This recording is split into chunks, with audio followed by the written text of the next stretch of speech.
Hi everyone, ময়ূরীর কিচেনে আপনাদের স্বাগত জানাই। আজকের রেসিপিটা দারুণ স্বাদের লোভনীয় একটা রেসিপি। জানতে হলে দেখতে থাকুন অবশ্যই।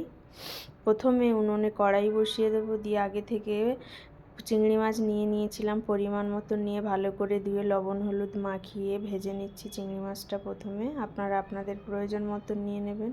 এরপর কেটে রাখা আলু নিয়েছি, আলুটাও ভেজে নিচ্ছি লবণ হলুদ দিয়ে ভালো করে। তারপর ওই গরম তেলে দুটো শুকনো লঙ্কা, দুটো তেজপাতা দিয়ে দিলাম, দিয়ে একটু গোটা জিরে দিয়ে দেব, দিয়ে ভালো করে ভেজে নেব। এরপরে একটু পাঁচ ফোড়ন দিয়ে দিলাম, দিয়ে ভেজে নেব একটু। আমি এখানে কেটে রাখা পেঁয়াজ দিতে ভুলে গেছিলাম বন্ধুরা, আপনারা পেঁয়াজ দিয়ে দেবেন। তারপর দেখুন আদা পেস্ট দিয়ে দিলাম, দিয়ে আদাটা একটু ভেজে নিচ্ছি। ভেজে নিয়ে এবার কেটে রাখা লাউ দিয়ে দেবো, সরু সরু করে কেটে রেখেছিলাম, দিয়ে পরিষ্কার জলে ধুয়ে জল ঝাড়িয়ে রেখে দিয়েছিলাম। লাউটা দিয়ে দিলাম, দিয়ে ভালো করে মশলার সঙ্গে মাখিয়ে নেব। উনুনের আঁচটা লো ফ্লেমে রাখবেন। এরপর একে একে মশলা ব্যবহার করব। প্রথমে লবণ ছড়িয়ে দিচ্ছি, এরপর হলুদ ছড়িয়ে দেব, চেরা কাঁচা লঙ্কা দিয়ে দেব। আপনাদের প্রয়োজন মতন লঙ্কা লবণ ব্যবহার করবেন। এরপর ঢাকা দিয়ে জ্বালিয়ে নেব। দেখুন এখানে জ্বরে গেছে। এবার ভেজে রাখা আলু দিয়ে দিলাম, এরপর ভেজে রাখা চিংড়ি মাছ দিয়ে দেব, দিয়ে ভালো করে মিশিয়ে নেব। আজকের রেসিপিটা খুবই সুন্দর খেতে, একবার ট্রাই করে দেখবেন।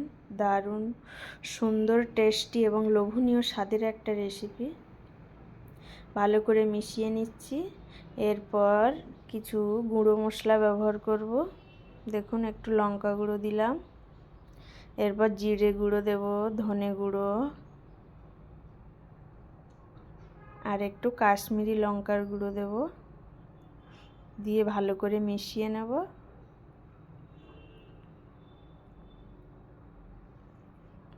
মিশিয়ে নিয়ে সামান্য একটু জল দিয়ে ঢাকনা চাপা দিয়ে লো ফ্লেমে সেদ্ধ করে নেব। দেখুন এখানে জলটা মরে গেছে, চলে এসেছি, এবং সবজিটাও সেদ্ধ হয়ে গেছে, আলুটাও ভালোভাবে সেদ্ধ হয়ে গেছে। এরপর একটু গরম মশলা ছড়িয়ে দেব। রেসিপিটা একদম রেডি হয়ে এসেছে বন্ধুরা। এরপর একটু স্বাদের জন্য লবণ ছড়িয়ে দিলাম, আপনারা আপনাদের প্রয়োজন মতন লবণ ব্যবহার করবেন। তরকারিটা একদম তৈরি হয়ে গেছে, এবার নেড়ে চেড়ে নামিয়ে নেব। আজকের রেসিপিটা আপনাদের কেমন লাগলো অবশ্যই কমেন্ট করে জানাবেন। ভালো লাগলে পাশে থাকবেন, চ্যানেলটা সাবস্ক্রাইব করে নেবেন, ফেসবুক থেকে দেখলে পেজটা ফলো করে নেবেন।